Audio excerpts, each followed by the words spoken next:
dos, tres. To prevent our young lady from hearing the introductions of our gentlemen, we've been keeping her isolated off stage in a soundproof room. Let's bring her on stage right now. Next up, we have Soraya Sobreidad. Hey, darlings. And today, well, I wanted to talk about dating.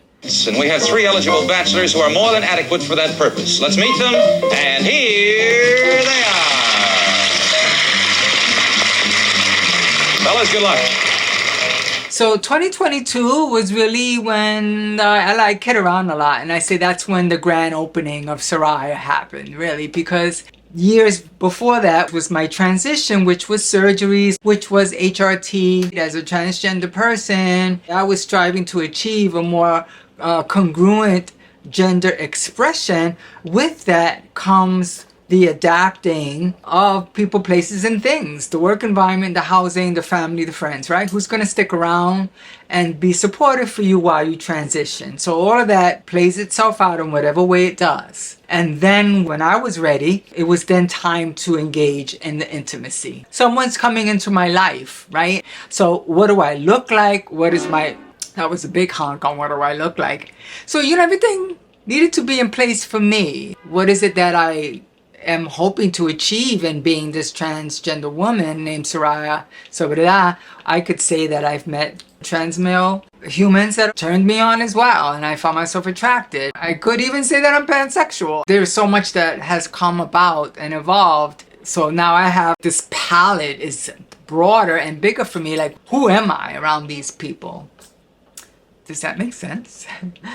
And let me just say that this talk may be very sexually descriptive and somewhat explicit. A former Golden Gloves champion, Bachelor number 1 has little difficulty taking care of himself in any situation. In addition to sporting events of any type, he also enjoys the discotheque scene. And I had my first dating experience with a man, and it went pretty well. On a dating realm, what I like is a gentleman who is comfortable taking me out in public. And then someone's going to show me some different experiences, either places we go, things we do, show me around your world. This gentleman was pretty good. He had a perspective that was different than mine, and it was really fun.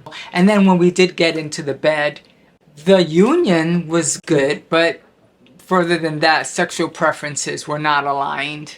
And he gave me something that I needed to go to the doctor and take care of. How's that? I asked questions about his sexual health, and well, everything wasn't revealed, or maybe he didn't know.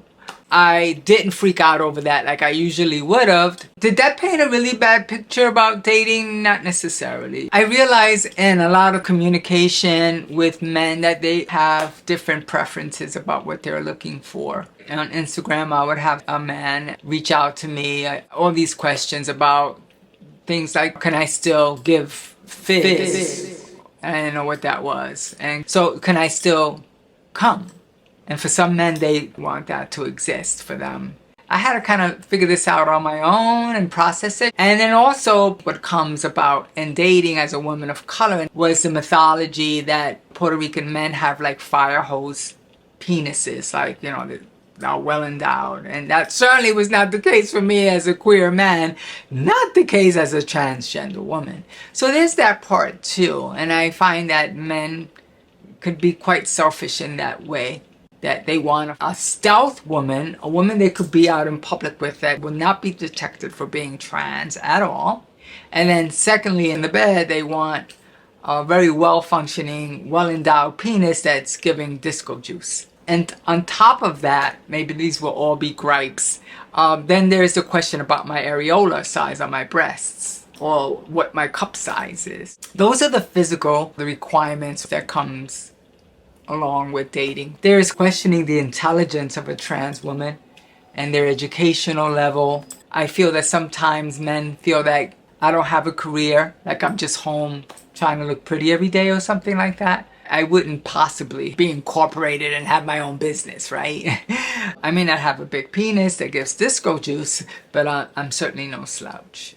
So it's all those things that could actually lead to, if you hear it in my voice, maybe some resentment, you know, because I've been very open with men about their age, their height, their weight, everything.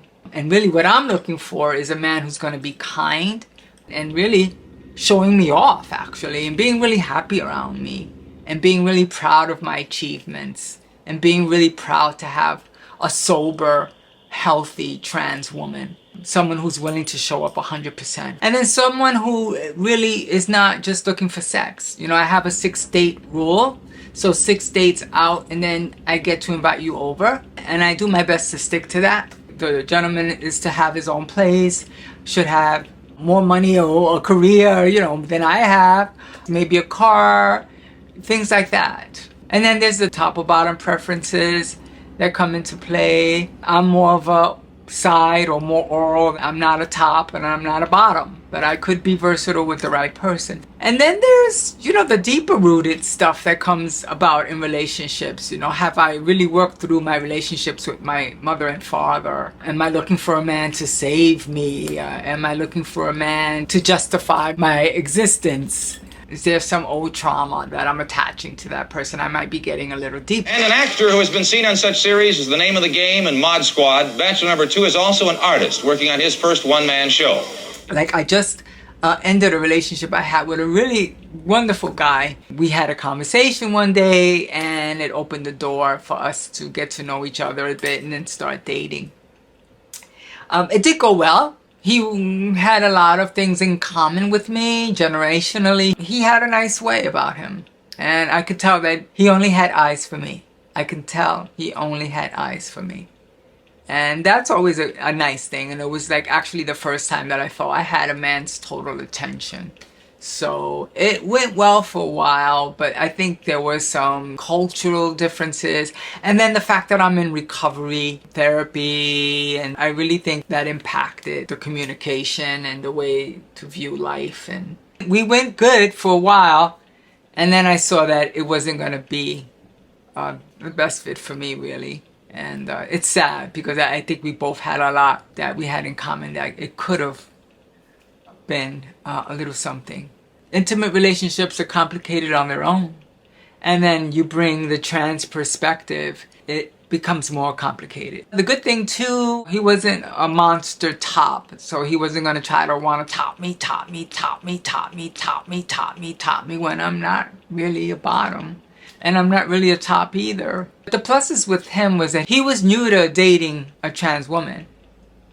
And I was new to like dating men who want to be with trans women. Queer sex on a sober level has always been a challenge. In my drinking days, I could bottom. But as a sober woman, no. I would like to explore anal sex with a man. But I'm afraid to. Especially if that man drinks. So, you know, it's like nothing but heartaches. Nothing but a fool's ache. You know, that song, I think it's Bonnie Tyler. Hits you when you're lonely, gets you when you're down. And those other songs, like, it takes a fool to learn that love don't love nobody. It takes a fool, yes, I've learned to love that love don't love nobody, right? Yeah, and thinking about doing this video, those songs came to mind.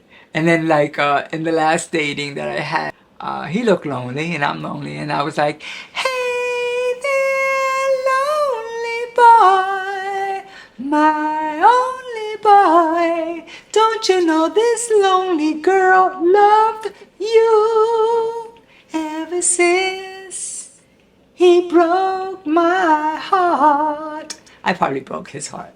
I didn't mean to, but I kind of saw that for my own benefit and mental health and everything, that I needed to put a halt on that relationship. So, you know, men in dating, I find they want you to wear like high heels, and they want you to wear this and wear that, and they want you to stand up straight, and they want you to build some muscle, and they want you to gain weight, or they want you to lose weight and all of this crap. And I kind of want to own my body back again and own what I look like and how I dress. I want to own that again and keep it to myself for now. And I want to be with someone in the future, hopefully, that doesn't put so much expectation and demands and has so much to say about what I look like as a woman. I find that really uncomfortable. And that's really from my growing up. You know, I had an overbearing family, overbearing parents. I had an older brother who was always scoping me out, always commenting on me. And I find that that doesn't work. But it's a little dance, right? You try to find the right relationship, being connected to that person for healthy and the right reasons. And not just to be because I'm lonely and I lost so many family members and friends to my transition that I'm expecting one person, one man to fulfill everything. It's nice to have the attention of men in my day-to-day life. I get that. And when I go out disco dancing, you know, I get a really nice energy back from men. So I hope this was helpful. This was my experience as a trans woman in dating. You can always like and subscribe. Check out my music. You can purchase it online and all of that good stuff. Check out some of my recipes. Watch the other videos about H.A.L.T and transgender life.